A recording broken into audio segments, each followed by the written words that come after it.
আমার প্রিয় বন্ধুরা, আজকে আমরা শিখব একটা নতুন জিনিস। সেটা হচ্ছে লিমিট বা সীমা। এই লিমিট বা সীমা, তো লিমিট কথাটা তো আমরা নিশ্চয়ই জানি যে একটা লিমিট পর্যন্ত তো নিশ্চয়ই যেতে হবে, বা একটা লিমিটের বাইরে যাওয়া হবে না। ওই ছেলেটা লিমিটের বাইরে চলে গেছে, আউট অফ লিমিট। এই কথাগুলো তো আমরা প্রায় শুনে আসছি, ঠিক আছে না? তো চলো সরাসরি আমরা অঙ্কে চলে যাই। এখানে লিমিট এক্সটেন্ডস টু জিরো কথাটা মানে কি? এর উচ্চারণটা দেখো, আমি এখানে লিখে দিয়েছি যে লিমিট এক্সটেন্ডস টু জিরো, মানে এক্স আমাদের জিরোর দিকে যাচ্ছে, or x approaches to zero. ঠিক আছে, এটা একটা নাম্বার লাইন। এই নাম্বার লাইনে এই পয়েন্টটা হচ্ছে এক্স ইকাল টু জিরো। এইদিকে আমাদের যেমন 1 2 3 4 করে আমাদের প্লাস ইনফিনিটি পর্যন্ত যাচ্ছে, এদিকে তেমনি -1 2 -1 -2 -3 করে মাইনাস ইনফিনিটি পর্যন্ত যাচ্ছে। তা এক্স টেন্স টু জিরো কথাটা মানে হচ্ছে এক্স হচ্ছে একটা ভ্যারিয়েবল, যার ভ্যালুটা দুই দিক থেকেই আমাদের জিরোর দিকে আসছে। এবার আসছে বলতে এটা একেবারে কাছে চলে আসছে, কিন্তু এটা জিরো নয়। ঠিক আছে, যেমন একেবারে কাছে চলে আসছে বলতে ব্যাপারটা, যেমন কেউ হয়তো ভাবছে 0.5টাই হয়তো এক্সে খুব কাছে চলে এসছে, কেউ হয়তো না 0.4, কেউ হয়তো ভাবছে না 0.2, 0.1, কেউ বলছে না 0.01, 0.001। ঠিক তেমনি এই দিক থেকেও বাড়তে বাড়তে ভ্যালুটা এক্সের জিরোর দিকে একেবারে চলে আসছে, বাট জিরো নয়। তখন আমরা বলবো যে এক্স টেন্স টু জিরো, কথাটা মানে তাই। ঠিক similarly x tends to one, x tends to two, প্রত্যেক ক্ষেত্রেই ব্যাপারটা তাই। কিন্তু এবার কাছে চলে আসছে বলতে এরকম তো ধোঁয়াশার মধ্যে রাখা যাবে না, তাই তার একটা লিমিটিং ভ্যালু তো নিশ্চয়ই থাকবে। সেই লিমিটিং ভ্যালুটা হচ্ছে এক্স ইকাল টু জিরো। কিন্তু আমরা যেহেতু এখানে লিমিটের অঙ্ক করব, সেই জন্যে প্রত্যেক ক্ষেত্রে আমরা কিন্তু টেন্স টু লিখব, এবং সেখানে লিখে দেবো x not equal to zero, যদি এক্স টেন্স টু জিরো থাকে। ঠিক আছে? আচ্ছা, এইবার লিমিটের অঙ্ক করতে গেলে কতগুলো স্ট্যান্ডার্ড ফর্ম আছে। ফর্মুলা না বলে সেগুলোকে আমরা বলছি স্ট্যান্ডার্ড ফর্ম। সেই স্ট্যান্ডার্ড ফর্মের মধ্যে আমাকে যাই অঙ্ক দিয়ে দিক না কেন, আমাকে সেই স্ট্যান্ডার্ড ফর্মের মধ্যে এসে যদি কোনো একটা ফর্মে অঙ্কটাকে ফেলতে পারি, তাহলেই কিন্তু আমার অঙ্ক হয়ে যাবে, মুহূর্তের মধ্যে অঙ্কটা হয়ে যাবে। তো সেই স্ট্যান্ডার্ড ফর্মগুলো কি? সেই স্ট্যান্ডার্ড ফর্মগুলো একে একে আমি লিখছি। মোটামুটি কতগুলো স্ট্যান্ডার্ড ফর্ম আমি এখানে লিখেছি। Limit x tends to zero sine x equal to zero, limit x tends to zero cos x equal to one, tan x equal to zero. আচ্ছা, যে জিনিসগুলো আমাদের বেশি লাগবে সেই জিনিসগুলোর পাশে আমি একটা করে টিক দিচ্ছি, এইটা আমার খুব কাজে লাগবে। Limit x tends to zero sine x by x equal to one, এর একটা ডিরাইভড ফর্মুলা আমরা বার করে নেব, কারণ আমাদের তো এখনকার সময় বুঝতেই তো পারছো, এখন আমাদের অবজেক্টিভের সময়, মাল্টিপল কোশ্চেন টাইম এবং সময়ের খুব দাম। সুতরাং আমাদের এখানে যত ট্রিক্স আমরা বলবো, কারণ আমার এখানে চ্যানেলটার নামই হচ্ছে আমাদের সহজে অঙ্ক শিখবো, কত সহজে অঙ্কটা হয়ে যাবে সেটাই হচ্ছে আমার এখানে উদ্দেশ্য। কঠিন করে দেখানোটা আমার উদ্দেশ্য নয়। Limit x tends to zero sine m x by x equal to m, এখানে এম মানে হচ্ছে এক্সের কোঅফিসিয়েন্ট। এক্সের কোঅফিসিয়েন্ট যা থাকবে সেইটাই উত্তর এসে যাবে। ঠিক আছে, ঠিক similarly limit x tends to zero e to the power x minus one by x equal to one, তাহলে এখানে যদি e to the power m x থাকে তাহলে উত্তরটা আমাদের এম আসবে। Limit x tends to zero log of one plus x by x equal to one, তো এখানেও যদি আমাদের log of one plus m x by x মানে এক্সের কোনো কোএফিসিয়েন্ট থাকে, তাই উত্তরটাতে আমার এম আসবে। ঠিক আছে, ফর্মুলা বলার থেকে এগুলোকে ফর্ম বলা ভালো। আমার অঙ্কগুলোর মধ্যে আমি এই ফর্মগুলোকে নিয়ে আসার চেষ্টা করব। তাহলে চলো শুরু। আমাদের প্রথমেই আমাদের ট্রিক্স থেকে শুরু হয়ে যাক। Limit x tends to zero sine three x by sine two x. আমি প্রথম একটু দেখাচ্ছি, এটা পরে মনে মনে করবার চেষ্টা করবে। লিমিট এক্সটেন্স টু জিরো, আমি যদি এখানে নিউমারেটর ডিনোমিনেটরকে এক্স দিয়ে ডিভাইড করে দিই, তাহলে আসছে আমাদের limit sine three x by x, limit x tends to zero sine three x by x, আর নিচে আসছে limit x tends to zero sine 2x by x, তাই তো? তাহলে উপরে সেই একটু আগে আমি ফর্মুলা শিখিয়েছি যে limit x tends to zero sine mx by x হলে m হয়, তাহলে উপরটা হয়ে গেল 3, নিচেরটা হয়ে গেল 2, ব্যাস উত্তর হয়ে গেল। পরের অঙ্কে চলে এসো। পরের অঙ্কতেও আমি আর দেখাচ্ছি না করে, এখানে যদি আমি নিউমিনেটর এবং ডিনোমিনেটরকে এক্স দিয়ে ডিভাইড করে দিই, তাহলে উপরে কি পেয়ে যাব? Limit x tends to zero e to the power mx minus 1 by x, এটা আমরা জানি উত্তর হয় m, তাহলে এখানে 3 আসবে।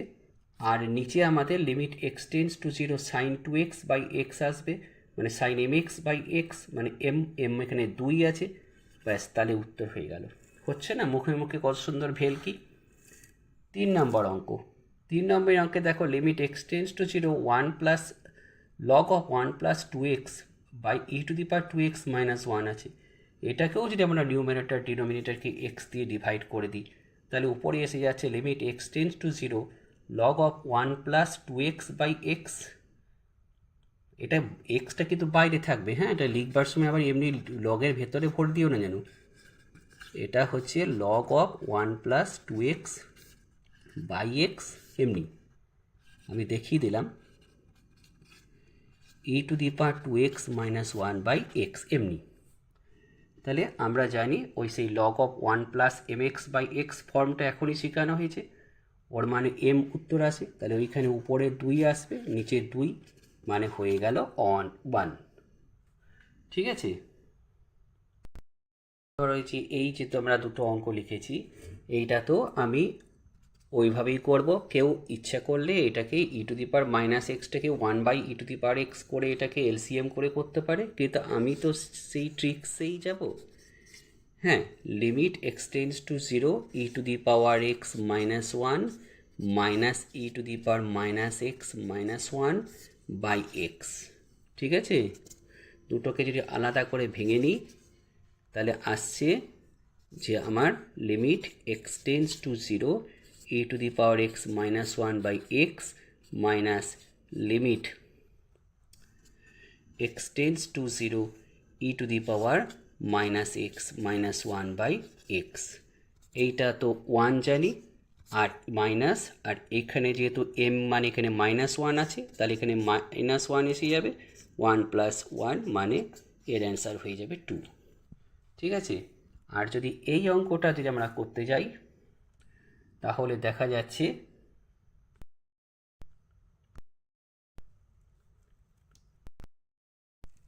এটা তো কিছুই নয়, এটা তো সেই আগের অঙ্কের মতনই, নিউমিনেটর আর ডিনোমিনেটরকে যদি আমরা এক্স দিয়ে ডিভাইড করে দিই, তাহলে এসে যাচ্ছে limit x tends to zero log of 1 plus x by x plus limit x tends to zero sine x by x, আর নিচে চলে আসছে যে limit x tends to zero e to the power x minus 1 by x. এইটা তো আমাদের 1, এইটা আমাদের 1, এটা 1, মানে 1 প্লাস 1 বাই 1 মানে এর অ্যান্সার হলো 2। ঠিক আছে, তাহলে দেখা যাচ্ছে যে আমাদের ওই যে ফর্মগুলো বলছি, সেই ফর্মগুলোর মধ্যে নিয়ে চলে আসাটাই অঙ্ক। ঠিক আছে, এবার আরও কতগুলো অন্য ধরনের অঙ্ক দেখাই। প্রথম অঙ্কটা তো আমাদের একদম যেমন জানি, খালি ট্রিগনোমেট্রিক ফর্মুলার একটুখানি অ্যাপ্লাই করে দিতে হবে। Limit x tends to zero 1 minus cos 2x, মানে আগের দিনই আমি শিখিয়েছি 2 sine square x by sine square x. ঠিক আছে, তো ব্যাস আর রইলটা কি অঙ্কটার মধ্যে, তো আমাদের 2 সেখানে সাইন স্কোয়ার এক্স তো কেটেই গেল, তাহলে এর অ্যান্সার হলো 2। আচ্ছা, এইখানে কিন্তু একটা কথা বুঝবার আছে, এখানে সাইন এক্স আমরা জানি limit x tends to zero sine x মানে কিন্তু জিরো, তাহলে এটা কিন্তু 0 বাই 0 ফর্ম চলে আসছে। কিন্তু যদি এক্সের ভ্যালুটা টেন্স টু জিরো, কিন্তু হ্যাঁ মানে জিরো পুরোপুরি নয়, তার জন্যে কী হচ্ছে, এটা লিমিটিং কন্ডিশনে কিন্তু এইটার ভ্যালুটা কেটে যাবে, নিচেরটা কিন্তু জিরো আসবে না। সেই জন্য আমাদের এখানে লিখে দিতে হয় এসব অঙ্কে যে এক্স টেন্স টু জিরো, তাহলে therefore x not equal to zero. ঠিক আছে, সেম অঙ্কটাই যদি আমাদের এমনি থাকতো তাহলে আমাদের কি হতো, যে limit x tends to 0 two sine square x by x square, টুটাকে আমরা বাইরে বার করে দেবো লিমিটের, x tends to 0 sine x by এক্সের হোল স্কোয়ার, এমনি করে লিমিটটাকে আবার হোল স্কোয়ারের ভেতরে ভরেও দেওয়া যায়, এর মানে 1 স্কোয়ার মানে 1, তাহলে 2 অ্যান্সার। ঠিক আছে, এরকম থাকলে এরকম করে করব। যদি এমনি থাকে limit x tends to 0 sine x degree by x, এখানে কিন্তু ডিগ্রি থাকলে কিন্তু করা যাবে না, হ্যাঁ, কেননা আমাদের এখানে সাইন এক্স বাই এক্স যেটা করা হয়েছে কিন্তু এটা কিন্তু রেডিয়ান ইউনিটে আছে, তাহলে তোমাকে প্রথমে এটাকে চেঞ্জ করে নিতে হবে। আমরা জানি 180 ডিগ্রি মানে হচ্ছে পাই রেডিয়ান, তাহলে 1 ডিগ্রি মানে হচ্ছে পাই বাই 180, তাহলে এক্স ডিগ্রি মানে হচ্ছে পাই এক্স বাই 180, তাহলে জিনিসটা হয়ে গেল limit x tends to 0 sine pi x by 180 by x. ঠিক সেই আগের ফর্মুলা, এখানে দেখো এক্সের কোএফিসিয়েন্ট পাই বাই 180 আছে, তাহলে উত্তরটা আমার পাই বাই 180, এটাই উত্তর হয়ে যাবে। ঠিক আছে, আরও অনেক ধরনের মজার মজার লিমিটের অঙ্ক আছে, সেগুলো আমরা দ্বিতীয় এপিসোডে যাব। তা আপাতত একটা লাস্টে একটা মজার অঙ্ক দিয়ে আমি লিমিটটাকে আজকের মতন শেষ করব। সেই মজার অঙ্কটা হচ্ছে, চলো অঙ্কটা বানাচ্ছি আমি মনে মনে। Limit x tends to pi by two minus x into suppose এখানে tan x আছে। ঠিক আছে, এইখানে আমি ওই লিমিটিং ব্যাপারটাকে বোঝাবার জন্যই অঙ্কটাকে নিয়ে এলাম, কারণ এতক্ষণ তো খালি ফর্মে পড়ে যাচ্ছি, কিন্তু ওই যে বললাম x tends to pi by two মানে এক্সের ভ্যালুটা পাই বাই টু এর থেকে সামান্য বেশি, এক্সের ভ্যালুটা পাই বাই টু এর থেকে সামান্য বেশি, অথবা এক্সের ভ্যালুটা পাই বাই টু এর থেকে সামান্য কম। ঠিক আছে, এইচের ভ্যালুটা এখানে একেবারে জিরো, নেগলিজেবল মানে একেবারে জিরোই ধরে নাও। আচ্ছা, এইখানে অনেক জায়গাতে অনেক ছেলে দেখি আমি শিখে এরকম করে যে pi by two minus x সমান এইচ ধরে নাও, বা pi by two minus x সমান ভি ধরে নাও। ঠিক আছে, কিন্তু কেন ধরবো সেই জিনিসটা বোঝাবার জন্যই আমি এই অঙ্কটাকে নিয়ে এলাম। তাহলে এক্স ইকাল টু আমি পাই বাই টু প্লাস এইচও ধরতে পারি, অথবা x equal to pi by two minus h ধরতে পারি। ঠিক আছে, প্রথমে আমি x equal to pi by two minus h ধরে করছি, তার মানে কত হচ্ছে, এইচ মানে হচ্ছে, তাহলে এইচ মানে হচ্ছে আমার pi by two minus x, মানে ওই যে pi by two minus x equal to h ধরে নাও ব্যাপারটা, তারা এইটা মাইনাস ধরলে তখন আসছে ব্যাপারটা। হ্যাঁ, তো এখানে আমি যদি এক্স টেন্স টু 0 লিখি, মানে এক্স যদি জিরোর দিক, সরি এক্স টেন্স 0 না, x tends to pi by two লিখি, তার মানে কি হচ্ছে এইচ আমাদের জিরোর দিকে যাচ্ছে। ঠিক আছে, তাহলে এইখানটাতে আমি এবার চেঞ্জ করব, limit h tends to 0 pi by two minus h, মানে এবার পাই বাই টু মাইনাস এক্সের জায়গায় আমি এখন এইচ লিখব, আর ট্যান এক্স মানে কত আছে, ট্যান এক্স মানে pi by two minus h, pi by two মানে হচ্ছে 90 ডিগ্রি, তাহলে আমার ট্যান অফ 90 মাইনাস থিটা মানে হচ্ছে কট থিটা, তাহলে limit h tends to 0 h by আচ্ছা এইচ ইন্টু কট থিটা, তো পরে সরি থিটা না, এটা এইচ আছে, তাহলে limit h tends to 0 h by tan H.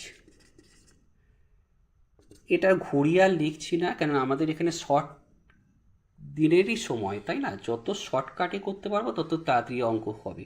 তুমি লিখবে, অ্যাকচুয়ালি লেখার নিয়মটা হচ্ছে এরকমই, 1 by limit h tends to 0, আমি লিখে দেখিয়ে দিচ্ছি, ট্যান এইচ বাই এইচ হচ্ছে মানে 1 বাই 1 মানে 1 হচ্ছে।